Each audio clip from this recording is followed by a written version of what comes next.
निधि अपनी माँ और अपनी छोटी बहन के साथ रहती थी। घर की बड़ी बेटी होने के नाते सारी जिम्मेदारी उसी के ऊपर थी। ऐसे ही एक रोज वो खाना बना रही थी, तभी उसकी छोटी बहन प्रिया उससे कहती है, क्या दीदी, फिर से वही रोज वाला खाना? अब इन सब से मुझे नहीं खाना ये सब। मेरा तो पिज्जा खाने का मन है, कभी ऐसा कुछ बनाओ ना। पिज्जा का मन तो मेरा भी है, मैंने भी बस फोन में ही देखा है उसके बारे में। अच्छा चल, पहले तू खाना खा ले, फिर दोनों पिज्जा खाने चलेंगे। क्या दीदी, कुछ भी अपने गांव में उस कल्लू हलवाई के समोसे के अलावा और कुछ खाने को नहीं मिलता। पिज्जा तो बहुत दूर की बात है। तो जब यहाँ मिलता ही नहीं है तो क्यों जिद कर रही है? दूसरे गांव में तो मिलता है ना, चलो वहीं जाकर लेकर आते हैं। अच्छा चल, पहले तू ये खाना खा ले, तब तक मैं बाकी का सारा काम निपटा लेती हूँ, फिर हम पिज्जा खाने चलेंगे। अब वो दोनों पिज्जा खाने चली जाती हैं। वाह, सारा खाना एक तरफ और ये पिज्जा एक तरफ। अब समझ आया लोगों को ये क्यों इतना पसंद है। क्या अच्छा है इसमें, बस कुछ सब्जियां ही तो भरी हुई हैं, और यही सब्जियां मैं तुम्हें खाने को दूं तो तुम मुंह बना लेती हो, और यहाँ बड़े मजे से खा रही हो। इसमें सिर्फ सब्जी ही नहीं है, चीज भी है, तभी तो इतना अच्छा लग रहा है। आप तो वही बात बोल रही हो कि सब्जी कच्ची खाओ या बनी हुई, जानी तो पेट में ही है। अरे ऐसा पिज्जा तो मैं घर पर भी बना लूं। अरे इसमें हंसने वाली कौन सी बात है, घर में सब सब्जियां तो रहती हैं ना। अब बस मुझे अवन चाहिए, फिर देख मैं कैसे तुझे पिज्जा बनाकर खिलाती हूँ। प्रिया और निधि दोनों घर आ जाती हैं। कुछ दिन बाद वो अपनी माँ से कहकर अवन लेकर आती है, और अब यूट्यूब पर देखकर निधि पिज्जा बनाने लगती है। अब धीरे धीरे निधि को भी पिज्जा की आदत लग जाती है। ऐसे ही समय बीता। अब निधि के लिए एक घर से रिश्ता आता है। बेटी, तुम पिज्जा के अलावा और क्या क्या बना लेती हो? बना तो मैं सब लेती हूँ, लेकिन मुझे पिज्जा बनाना और खाना बहुत पसंद है। अच्छा, वैसे लड़की तो हमें पसंद आ गई, ये रिश्ता हमें मंजूर है। सबकी रजामंदी से निधि और उदित की शादी तय हो जाती है, और कुछ दिनों में निधि अपने ससुराल आ जाती है। शादी के बाद वो अपनी पहली रसोई में सबके लिए पिज्जा बनाती है। ये क्या है बहू, ये तुमने क्या बनाया है? माँ जी, पिज्जा। आपको पता है ना मुझे पिज्जा कितना पसंद है, और आप सबको भी तो अपनी बहू का टैलेंट पता होना चाहिए ना। आप खाइए। सभी अपनी बहू का बनाया हुआ पिज्जा खाते हैं, और उन्हें उसके हाथ का बना पिज्जा बड़ा पसंद आता है। ऐसे कुछ दिन बीत जाते हैं। अब निधि हर रोज ही नाश्ते में अपने ससुराल वालों को अलग अलग तरह का पिज्जा बनाकर खिलाती। अब रोज रोज पिज्जा देखकर उसकी सास को निधि पर गुस्सा आने लगता है। फिर एक दिन रसोई में, अरे बहू, आज तो कहीं फिर से मैदे की रोटी तो नहीं बना रही? माँ जी, मैंने आज चीज पिज्जा बनाया है। ओफो, ये तो हमें बीमार करके ही रहेगी। बहू, मुझे नहीं खाना ये पिज्जा, मेरे लिए तो तू सादा खाना ही बना दे। हाँ तो कोई बात नहीं, मैं आपके लिए दाल चावल बना देती हूँ। सिर्फ मेरे लिए नहीं, बल्कि सबके लिए, हम सबके लिए तू दाल चावल ही बना दे। ठीक है, फिर मैं आप सबके लिए बना देती हूँ, और मैं खुद वो पिज्जा ही खा लेती हूँ। अब निधि सबके लिए तो खाना बनाती, लेकिन अपने लिए हर वक्त वो अलग अलग तरह के पिज्जा बनाकर ही खाती। उसे कोई कितना भी समझा ले, लेकिन वो किसी की नहीं सुनती। ऐसे ही समय बीता। एक रोज निधि का पति और सास दिल्ली किसी फंक्शन के लिए गए। अब निधि घर में अकेली रही, और अब तो वो सुबह से शाम तक बस या तो पिज्जा बनाकर खाती या बाहर से मंगवा लेती।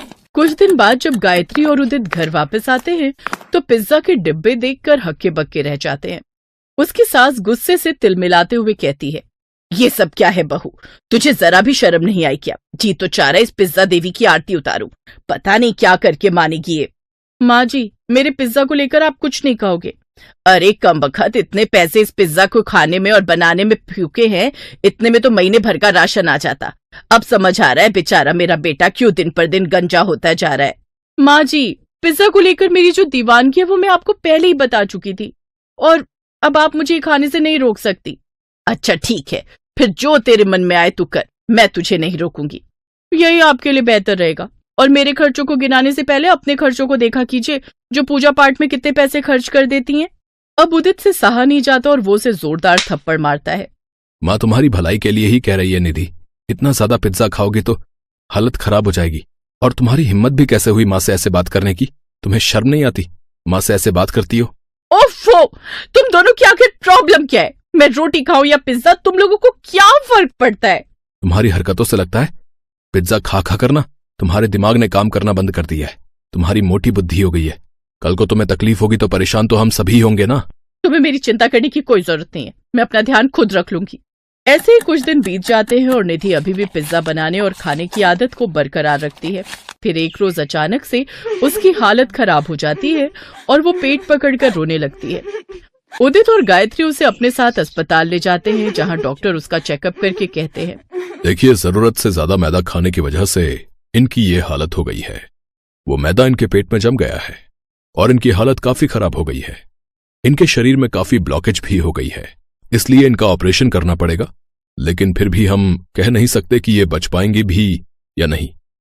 आप लोग चाहो तो ऑपरेशन से पहले उनसे मिल सकते हो। सास और उदित उससे मिलने अंदर जाते हैं, जहां वो दर्द से कराह रही होती है।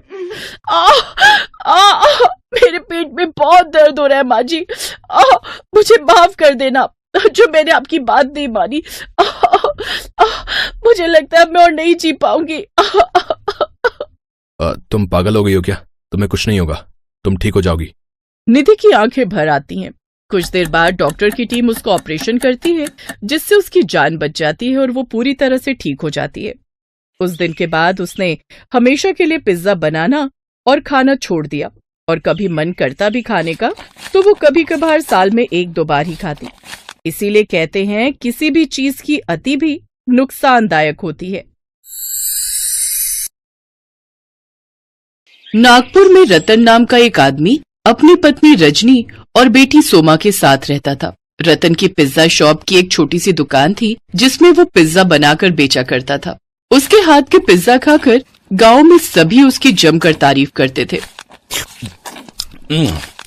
वाह भाई, क्या स्वाद है रतन भाई। हाँ, कमाल का पिज्जा बनाते हो भैया तुम तो।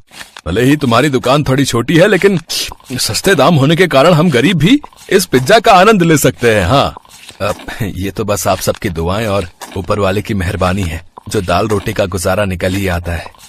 रतन अपनी छोटी सी दुकान से थोड़ी बहुत कमाई कर लेता था, जिससे वो बहुत खुश था। लेकिन एक रोज जब वो दुकान में अवन में पिज्जा बना रहा था, वो अचानक से अवन में ब्लास्ट हो गया और उसकी पूरी दुकान में आग लग गई। साथ ही रतन भी उस आग की चपेट में आ गया। बचाओ बचाओ! आग में झुलसने के कारण रतन के दोनों हाथ जल गए। अब उसने बिस्तर पकड़ लिया। ये क्या हो गया रजनी? मेरी तो कुछ समझ में नहीं आ रहा। अब घर कैसे चलेगा? कमरे का भाड़ा, सीमा की स्कूल की फीस और घर का खर्चा अब कैसे होगा? ना तो दुकान रही और ना ही मैं ठीक रहा। आप दुखी क्यों होते हैं जी? आपकी जान बच गई, यही हमारे लिए काफी है। और घर की चिंता आप मत कीजिए, मैं कुछ न कुछ काम ढूंढ लूंगी। रजनी ने रतन को तसल्ली देने के लिए ऐसा कह तो दिया, लेकिन सच तो ये था कि वो खुद नहीं जानती थी कि अब उसका घर कैसे चलेगा। उसने अगले दिन से काम ढूंढना शुरू कर दिया। बड़ी मुश्किल से उसे एक घर में खाना बनाने और झाड़ू पोछा करने का काम मिल गया, जिससे उसे कुछ आमदनी होने लगी। लेकिन एक रोज, रजनी, ये लो तुम्हारी पगार, अब से सारा हिसाब बराबर। अब से कल तुम काम पर मत आना, क्योंकि इनका ट्रांसफर दूसरे शहर में हो गया है और अब हम सब वहीं शिफ्ट हो रहे हैं। ये सुनकर रजनी परेशान हो गई। उसने कहीं और काम ढूंढने की बहुत कोशिश की, लेकिन उसे कहीं काम नहीं मिला। माँ, बहुत दिन हो गए पिज्जा खाए हुए। जब से बाबा की दुकान चली है तब से हमने पिज्जा खाया ही नहीं।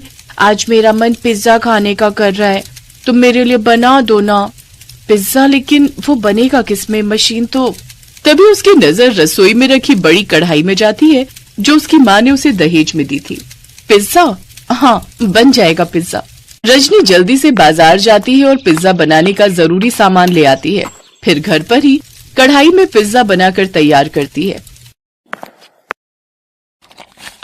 उस पिज्जा को खाकर तो रतन और सोमा भी हैरान थे, क्योंकि वो तो बाजार में मिलने वाले पिज्जा से भी ज्यादा स्वादिष्ट था। रजनी अब गांव में छोटा सा ठेला लगाकर उसमें कढ़ाई पिज्जा बनाकर बेचने लगती है। उसके ठेले पर कढ़ाई पिज्जा का स्वाद चखने के लिए पहले ही दिन लोगों की भीड़ लगना शुरू हो जाती है, और कढ़ाई पिज्जा खाकर तो वो सब खुशी हो जाते हैं। वाह वाह भाई वाह, क्या स्वाद है! इसका स्वाद तो पहले के पिज्जा से भी ज्यादा स्वादिष्ट है भैया। हाँ, ऐसा लग रहा है जिंदगी का असली मजा तो कढ़ाई पिज्जा खाने में ही है। वाह वाह भाभी, आपने तो कमाल ही कर दिया। जी शुक्रिया। अब रजनी की उस छोटे से ठेले पर दुकान से भी ज्यादा कमाई होने लगती है। लोग उसके कढ़ाई पिज्जा का वीडियो बनाकर सोशल मीडिया पर डाल देते हैं। अब रजनी खूब कमाई करने लगी। रजनी अब रतन का इलाज अच्छे अस्पताल में करवाती है, जहां कुछ ही दिनों में वो भी ठीक हो जाता है। अब वो भी रजनी के साथ उसका हाथ बटाता है और दोनों पति पत्नी मिलकर खूब पैसे कमाते हैं।